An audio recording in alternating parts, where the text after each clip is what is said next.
ఇప్పుడు 38,475లో 38,000 తీసేస్తే 475 వస్తుంది. ఈ 475 అనేది మనకు లాస్ అవుతుంది. సో ఓకే,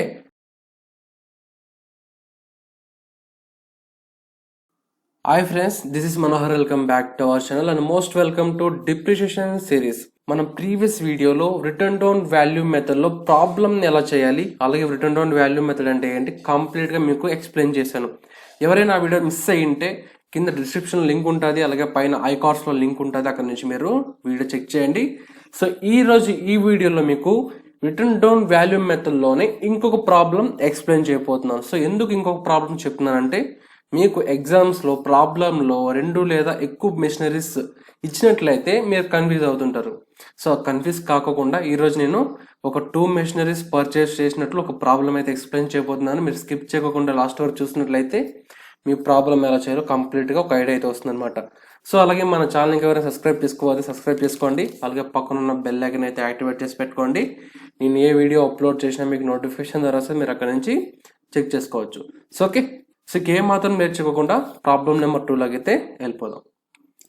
సో ఇక్కడ చూసినట్లయితే problem number 2 return down value method. So previous వీడియోలో రిటర్న్ డౌన్ వాల్యూ మెథడ్ అంటే ఏంటో ఎక్స్ప్లెయిన్ చేశాను, ఒకసారి చూడండి. సో ఇక్కడ ప్రాబ్లం చూసినట్లయితే ఇక్కడ from the following details show machinery account for 3 years under return down value method or reducing balance method. So return down value method అన్న ఒకటే, రెడ్యూసింగ్ బ్యాలెన్స్ మెథడ్ అన్న ఒకటే, మీరు కన్ఫ్యూజ్ కాకండి. సో ఇక్కడ ఏమంటున్నాడు, కింద ఇచ్చిన డీటెయిల్స్ తీసుకొని మెషినరీ అకౌంట్ అనేది 3 yearsకి ప్రిపేర్ చేయమంటున్నాడు. సో ఓకేనా, 3 years మీరు జాగ్రత్తగా గమనించాలి ప్రాబ్లంలో. సో ఓకేనా, ఎన్ని ఇయర్స్ ఇచ్చాడు, పర్సంటేజ్ ఎంత ఇచ్చాడు, డేట్ ఎప్పుడు ఇచ్చాడు, సో ఖచ్చితంగా మీరు గమనించాలి. So okay, charging depreciation are 10% P/A. So P A అంటే ఏంటంటే నథింగ్ బట్ పర్ యానం. సంవత్సరానికి 10%తో డిప్రిషియేషన్ అనేది చార్జ్ చేయమంటున్నాడు. So okay, and books are close 31st March every year. So 31st March every year అంటే ఇక్కడ ఏమర్థం చేసుకోవాలి మనము, 31st March అంటే అది financial year or financial period. So okay, ఇప్పుడు ఇక్కడ కొన్ని డీటెయిల్స్ ఇచ్చాడు, ఏంటో చూద్దాం. ఫస్ట్ వచ్చేసి machine purchased on 1st October 2015 for ₹50,000. మన 1st October 2015కి ఒక మెషిన్ కొన్నాం, ఎంతతో, 50,000తో. So okay, clear. అలాగే నెక్స్ట్ వచ్చేసి another machine purchased on 13th June 2017 for ₹40,000. ఇది సెకండ్ మిషన్ అనమాట. మనకు అనదర్ మిషన్ అంటే సెకండ్ మిషన్, మీరు అర్థం చేసుకోవాలి. సో అలాగే first machine sold on 31st March 2018 for ₹38,000.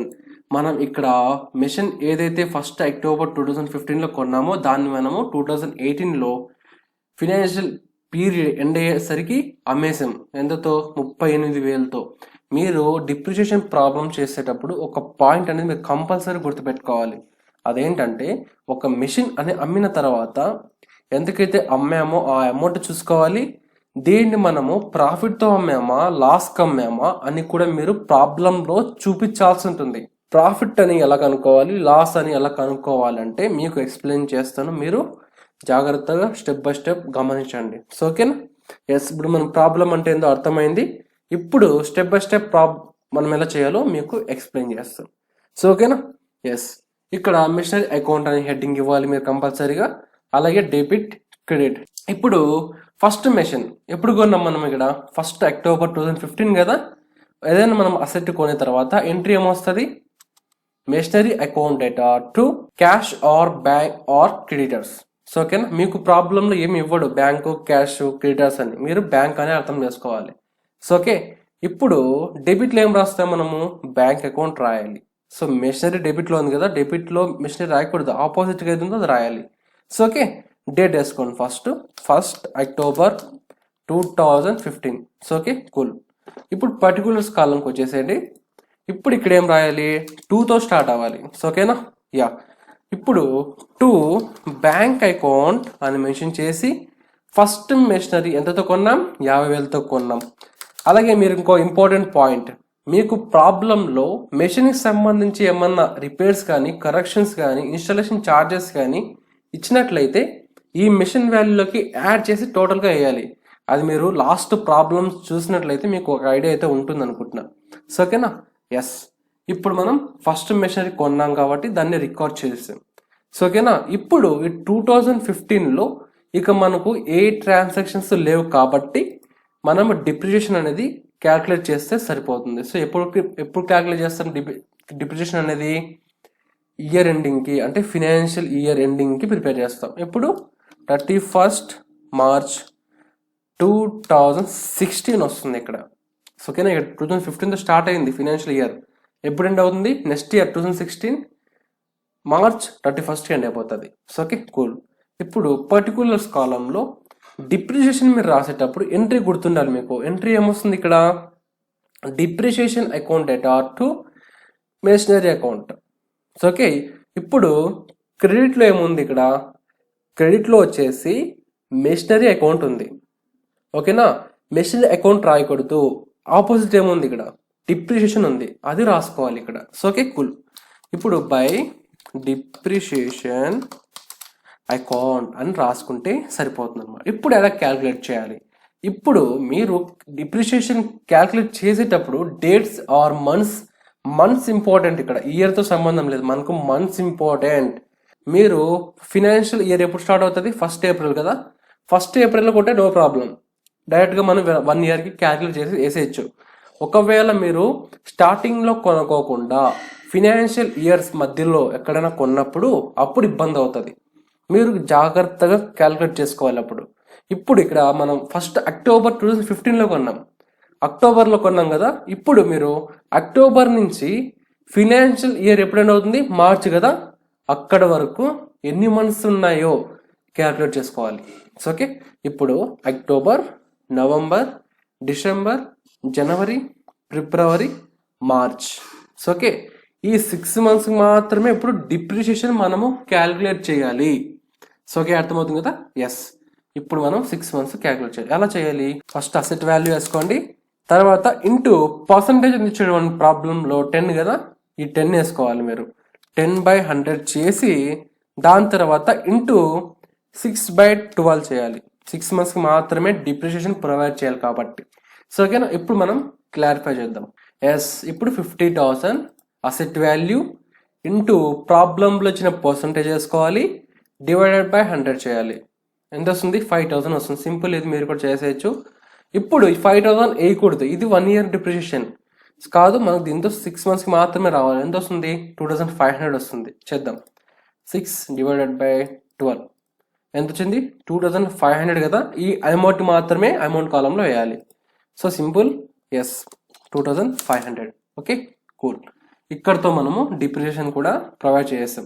So ఇక మనకు 2016లో కూడా ఎలాంటి లేవు కాబట్టి మనం ఇప్పుడు 1 year అకౌంట్స్ అనేది ప్రిపేర్ చేసాం. ఇప్పుడు అకౌంట్స్ అనేది మనం క్లోజ్ చేస్తే సరిపోతుంది.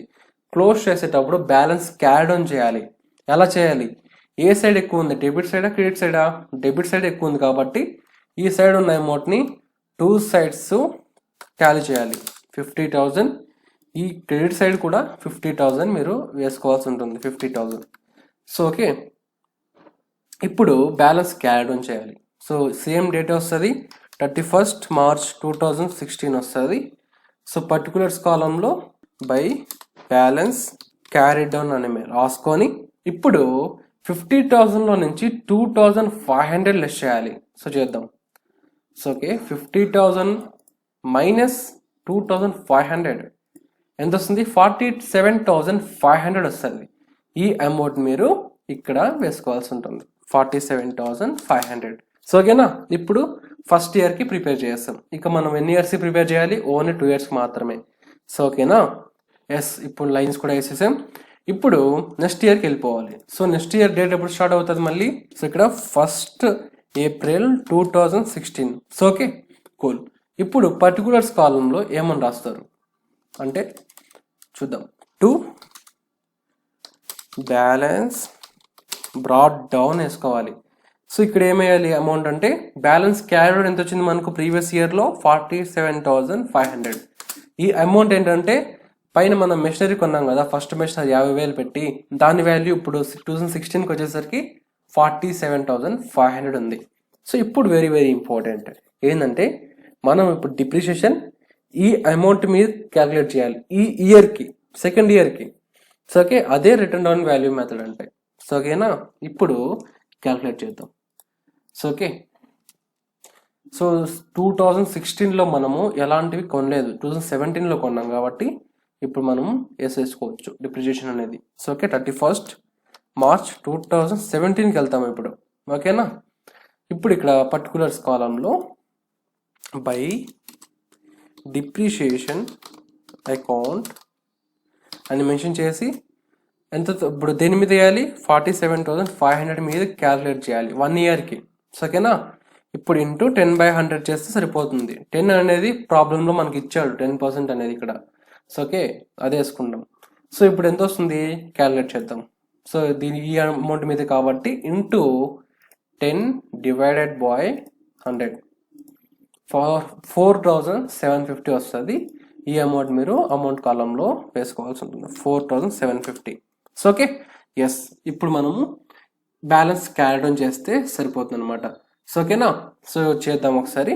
31st మార్చ్ 2017 పర్టికులర్స్ కాలంలో by balance carry down.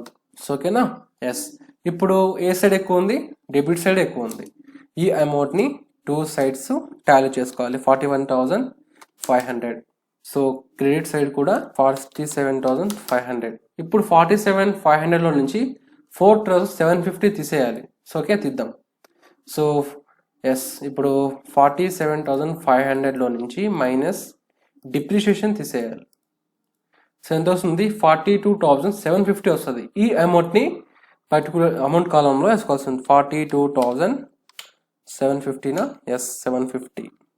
Yes okay, ఇప్పుడు వీటికి లైన్స్ వేసేసి మళ్ళీ మీ దగ్గరికి నేను వస్తాను. ఎస్, ఇప్పుడు లైన్స్ వేసేసాను. ఇప్పుడు మనం యాజ్ ఇట్ ఈస్గా సెకండ్ ఇయర్ కూడా కంప్లీట్గా అకౌంట్స్ అనేది ప్రిపేర్ చేసాం. ఇప్పుడు ఫైనల్ ఇయర్ ప్రిపేర్ చేయాలి మనం, అంటే 2 years ప్రిపేర్ చేసాం కదా, ఇప్పుడు ఓన్లీ 1 year ప్రిపేర్ చేస్తే ప్రాబ్లం అనేది కంప్లీట్ అయిపోతుంది. సో ఇప్పుడు డేట్ ఏం వేస్తారు, యాజ్ ఇట్ ఈస్గా 1st April 2017. సో ఓకే, ఇప్పుడు ఇక్కడ యాజ్ ఇట్ ఈస్గా బ్యాలెన్స్ బ్రాట్ డౌన్ చేయాలి. To balance brought down amount కాలంలో 42,750. So okay, yes. ఇప్పుడు 2017లో మనం మెషినరీ కొన్నాం. ఇక్కడ another machinery purchase on 30 June 2017 for ₹40,000. So okay, ఇప్పుడు దీన్ని మనము ఇక్కడ థర్డ్ ఇయర్ 2017 కదా, ఇక్కడ రికార్డ్ చేసుకోవాలి. సో ఓకే, మీరు ఖచ్చితంగా ఇయర్స్ మంత్స్ గుర్తుపెట్టుకోవాలి ప్రాబ్లం చేసేటప్పుడు. సో ఓకే, ఇప్పుడు 30 June 2017. ఓకేనా, ఇప్పుడు ఇక్కడ ఏం రాస్తారంటే యాజ్ ఇట్ ఈస్గా టు బ్యాంక్ అకౌంట్ అని రాస్తారు. బ్రాకెట్లో సెకండ్ మిషన్ అని పెట్టుకుంటే చాలు, మీరు కన్ఫ్యూజ్ కాకుండా ఉంటారు. సో ఎంతతో కొన్నాం, 40,000తో కొన్నాం. 40,000 ఇక్కడ వేసుకోవాలి. So okay, simple. ఇప్పుడు మనము నెక్స్ట్ పాయింట్కి వెళ్దాం. ఇక్కడ చూసినట్లయితే మీరు first machine sold on 31st March 2018 for ₹38,000. Yes, ఇది కూడా ఈ థర్డ్ ఇయర్లోనే వస్తుంది. ఎందుకు వస్తుందంటే ఇక్కడ చూడు, 1st April 2017తో మన ఫినాన్షియల్ ఇయర్ స్టార్ట్ అయింది కదా, ఇప్పుడు ఎండ్ అవుతుంది ఇది 2018 March 31st ఎండ్ అయిపోతుంది. కాబట్టి ఇది కూడా మనము ఈ థర్డ్ ఇయర్లోనే రాసుకోవాల్సి ఉంటుంది. సో ఓకేనా, మీరు కన్ఫ్యూజ్ కాకండి. ఫస్ట్ మనం దానికన్నా ముందు ఈ 2 మెషిన్స్కి డిప్రిషియేషన్ ప్రొవైడ్ చేద్దాం, దాని తర్వాత అది రికార్డ్ చేసుకుందాం. సో ఓకేనా, ఇక్కడ మీరు ఏమని మెన్షన్ చేస్తారు, డేటు 31st March 2018 అని మెన్షన్ చేసి ఫస్ట్ మెషిన్కి మనము డిప్రిషియేషన్ ప్రొవైడ్ చేయాలి 1 yearకి. సో ఓకేనా, డిప్రిషియేషన్ అకౌంట్ అని మెన్షన్ చేసి ఇప్పుడు ఎంత ఉంది దాని వాల్యూ 42,750 ఉంది కదా, ఇంటూ 10/100 చేయాలి. సో ఎంత వస్తుందో ఒకసారి చెక్ చేద్దాం. దీని మీదే కాబట్టి ఇంటూ 10 డివైడెడ్ బై 100 చేస్తే 4,275 వస్తుంది. ఓకేనా, 4,275. ఓకే, ఫస్ట్ మెషిన్కి వేసేసాం. ఇప్పుడు ఈ ఫస్ట్ మెషిన్ని మనము అమ్మేసాం. ఓకేనా, ఇక్కడ చూసినట్లయితే మీరు first machine sold on 31st March 2018 for rupees 38,000. So అమ్మాం కదా. సో ఎప్పుడైనా నేను చెప్పాను డిప్రిషియేషన్ చెప్పేటప్పుడు స్టార్టింగ్లో ఏదైనా ఒక అసెట్ అమ్మిన తర్వాత మనము దాన్ని క్రెడిట్ సైడ్ రాయాలి. సో ఓకేనా. ఇప్పుడు ఏమని రాస్తారు మీరు, ఎప్పుడు అమ్మారో మిషనరీని 31st March 2018 అమ్మాం కదా. ఇప్పుడు ఇక్కడ ఏం రాస్తారంటే బై బ్యాంక్ అని రాయాలి. బ్యాంక్ రాసి బ్రాకెట్లో సేల్ అని రాయాలి. సో ఓకేనా, సింపుల్. సో ఎంతతో అమ్మాం, 38,000కి అమ్మాం, కరెక్టే కదా. 38,000కి అమ్మాం. సో ఎస్, ఇప్పుడు నేను స్టార్టింగ్లో చెప్పాను కదా, మనం ఒక మిషనరీ అమ్మిన తర్వాత దాన్ని ప్రాఫిట్కి అమ్మామా లాస్కి అమ్మామా అని కనుక్కోవాల్సి ఉంటుంది. ఒకవేళ ప్రాఫిట్కి అమ్మింటే ఎంతైతే ప్రాఫిట్ వచ్చిందో దాన్ని మనం డెబిట్ సైడ్ రాసుకుంటాం. ఒకవేళ లాస్కి అమ్మింటే ఎంతకైతే లాస్ వచ్చిందో ఆ అమౌంట్ని క్రెడిట్ సైడ్ రాస్తామని చెప్పాను. ఇప్పుడు మనం కనుక్కుందాం ఈ ఫస్ట్ మిషన్ అనేది మనము ప్రాఫిట్కి అమ్మామా లాస్కి అమ్మామా అని. సో ఓకేనా, ఎస్. ఇప్పుడు దానికన్నా మనం ఫస్ట్ మిషనరీ ఎంత కొన్నాం, మనము 50,000తో కొన్నాం కదా. ఎస్, ఇప్పుడు జాగ్రత్తగా గమనించండి. So original cost of the asset ఎంత, 50,000 కదా. 50,000 రాసుకోండి. ఇప్పుడు మైనస్ 2,000. సో డిప్రిషియేషన్ తీసేయాలి. సో 2016 డిప్రిషియేషన్ తీసేయాలి మనం. సో ఓకేనా, ఎస్. 2016 డిప్రిషియేషన్ ఎంత ప్రొవైడ్ చేసాము ఇక్కడ, 2,500 కదా, దాన్ని మైనస్ చేయాలి, 2,500. సో ఎస్, ఇప్పుడు 50,000లో నుంచి 2,500 లెస్ చేస్తే 47,500 వస్తుంది కదా. ఇప్పుడు అలాగే 2017 డిప్రిషియేషన్ కూడా ప్రొవైడ్ చేసాం. సో ఇక్కడ చూడండి 4,750 ఇక్కడ. సో ఇక్కడ 4,750 2017 డిప్రిషియేషన్ అనమాట. ఇప్పుడు మైనస్ చేద్దాం. 47,500లో నుంచి 4,750 తీస్తే ఎంత వస్తుంది, ఇక్కడ 42,750. ఎస్, ఇప్పుడు మైనస్ 2018 డిప్రిషియేషన్. సో 2018లో కూడా వేసాం మనం, చూడండి ఇక్కడ. ఇప్పుడు 4,275 ఇక్కడ 4,275 ఇది 2018 డిప్రిషియేషన్. ఇప్పుడు 42,750లో నుంచి 4,275 తీసిస్తే ఎంత వస్తుందో ఒకసారి చెక్ చేద్దాం. మైనస్ 4,275 38,475 వస్తుంది. సో ఓకేనా, 38,475 ఇది ప్రజెంట్ అసెట్ వాల్యూ యొక్క బుక్ వాల్యూ, అంటే ఒరిజినల్ కాస్ట్ ఇప్పుడు తింది ఈ మెషిన్ది. సో ఇప్పుడు మనము దీన్ని ఎంతకు అమ్మాం, 38,000కి అమ్మాం కదా, 38,000 అమ్మాం. ఇది సేల్ వాల్యూ, దీంతో అమ్మాం. ఇప్పుడు ఇది ప్రజెంట్ అసెట్ యొక్క బుక్ వాల్యూ. మనం అమ్మితే ఈ వాల్యూతో అమ్మాలి, 38,475 రూపాయలతో అమ్మాలి. ఎందుతో అమ్మాం మనం, ఓన్లీ 38,000 మాత్రమే అమ్మాం. సో కాబట్టి మనకు ఇప్పుడు 38,475లో 38,000 తీసేస్తే 475 వస్తుంది. ఈ 475 అనేది మనకు లాస్ అవుతుంది. సో ఓకే, మనం 38,475కి అమ్మాల్సిన అసెట్ని 38,000కి అమ్మాం కాబట్టి మిగతా బ్యాలెన్స్ మనకు లాస్ అవుతుంది. కాబట్టి దీన్ని మనము క్రెడిట్ సైడ్ రాసుకోవాలి, లాస్ అని చెప్పేసి 475 వేసుకోవాలి. సో సింపుల్, అర్థమైంది కదా. ఈ విధంగా మీరు చేయాల్సి ఉంటుంది. సో ఓకే, ఇప్పుడు ఇక్కడ సేమ్ డే 31st March 2018 రాసుకొని ఇప్పుడు ఇక్కడ బై P&L అకౌంట్ అని మెన్షన్ చేసి బ్రాకెట్లో లాస్ అని రాయాల్సి ఉంటుంది. సో ఎంత లాస్, 475. సో ఓకేనా, ఎస్. ఇక్కడతో మనకు ఫస్ట్ మెషినరీ కథ అయిపోయింది. సో ఓకేనా, ఇప్పుడు మనం యాజ్ ఇట్ ఈస్గా next machinery second machinery depreciation calculate చేస్తే ప్రాబ్లం అనేది కంప్లీట్ అయిపోతుంది. సో అది కూడా చేసేద్దాం. 31st March 2018 ఇక్కడ by depreciation account for second machine. So ఓకేనా, సెకండ్ మెషిన్ ఎంతతో కొన్నాం మనం, 40,000. ఇక్కడ వేసుకోండి, 40,000 ఇంటూ 10% ప్రాబ్లంలో ఇచ్చాడు కదా, 10/100 చేయాలి. అలాగే ఇంటూ ఎందుకు వేసానంటే ఇక్కడ మీరు గమనించండి, సెకండ్ మెషినరీ 30 జూన్లో కొన్నాం. అంటే మనకు స్టార్ట్ అయ్యేది ఎప్పుడు ఫినాన్షియల్ ఇయర్ 1st ఏప్రిల్ కదా, ఏప్రిల్లో కొనలేదు, జూన్లో కొన్నాం, అంటే మధ్యలో కొన్నాం. సో ఓకేనా, ఇప్పుడు జూన్ నుంచి క్యాలిక్యులేట్ చేయాలి మీరు. సో ఓకే, జూన్ నుంచి వేసుకోవాలి. సో ఓకే, జూలై అంటే జూన్ అయిపోయింది, July, August, September, October, November, December, జనవరి, ఫిబ్రవరి, మార్చ్, 9 months కదా. ఈ 9 monthsకి డిప్రిసియేషన్ క్యాలిక్యులేట్ చేయాలి ఓన్లీ. సో ఓకే, అర్థమైంది కదా. ఎస్, ఇప్పుడు ఇక్కడ 9/12 చేస్తే వచ్చిన అమౌంట్ని అవుటర్ కాలంలో వేస్తే సరిపోతుంది. సో క్యాలిక్యులేట్ చేద్దాం. సో 40,000తో అసెట్ కొన్నాం, ఇంటూ దాని పర్సంటేజ్ ఎంత, ప్రాబ్లంలో ఇచ్చినది 10 కదా, 10/100 చేయాలి. ఇది 1 year డిప్రిసియేషన్ 4,000 అనేది మనకు 1 year ప్రొవైడ్ చేయకూడదు, ఓన్లీ 9 months కాబట్టి, ఇంటూ 9/12 చేస్తే 3,000 వస్తుంది 9 monthsకి. ఈ అమౌంట్ మీరు అవుటర్ కాలంలో వేస్తే సరిపోతుంది అనమాట. సో వేద్దాం 3,000. సో ఎస్, ఇక్కడతో మనకు ప్రాబ్లం అనేది కంప్లీట్ అయిపోయింది. సో ఓకేనా, అర్థమైంది కదా. ఇప్పుడు ఏ సైడ్ ఎక్కువ ఉంది మనకు, సో డెబిట్ సైడ్ ఎక్కువ ఉంది కాబట్టి టూ సైడ్స్ టాలీ చేయాలి ఈ అమౌంట్ని. సో ఇప్పుడు డెబిట్ సైడ్ ఎంత ఉందో క్యాలిక్యులేట్ చేద్దాం. ఇప్పుడు 40,000 ప్లస్ 42,750. సో ఎంత వస్తుంది, 82,750 వస్తుంది. ఈ అమౌంట్ని టూ సైడ్స్ మనం టాలీ చేసుకోవాలి.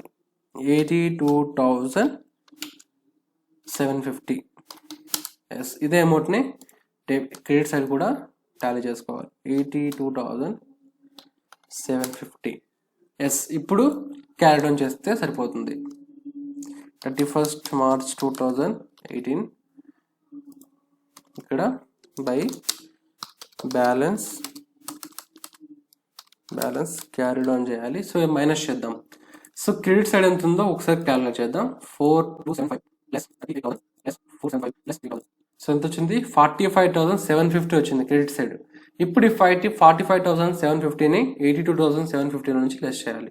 సో ఓకే, ఒకసారి లెస్ చేద్దాం. మైనస్ 82,750. సో ఎంత వస్తుంది, 37,000 వస్తుంది. ఈ అమౌంట్ క్యారీ డౌన్ అనమాట, దీన్ని ఇక్కడ మెన్షన్ చేసుకోండి 37,000. సో ఓకే, ఇక్కడతో మనకు ప్రాబ్లం అనేది కంప్లీట్ అయిపోయింది. సో ఓకే, ఈ 37,000ని మనం నెక్స్ట్ ఇయర్కి బ్రాడ్ డౌన్గా తీసుకెళ్తాం, అది మనకు తెలిసిన విషయమే కదా. సో ఈ విధంగా ప్రాబ్లం అనేది చేస్తాం under return down value method. So ఓకేనా, అందరికీ అర్థమైంది అనుకుంటున్నాను. మీకేమన్నా ఇంకా డౌట్స్ ఉంటే కామెంట్ సెక్షన్లో అడగండి. సో ఓకేనా. సో ఈ వీడియో మీకు నచ్చినట్లయితే తప్పకుండా లైక్ చేయండి, కామెంట్ చేయండి, అలాగే మన ఛానల్ సబ్స్క్రైబ్ చేసుకొని సపోర్ట్ చేయండి. మీకోసం ఇంకా మరిన్ని వీడియోస్ అయితే చేయడానికి ట్రై చేస్తుంటాను. So okay, see you in the next video with another problem, another topic. Bye bye now, take care, signing off. Channel for knowledge channel. Jai Hind.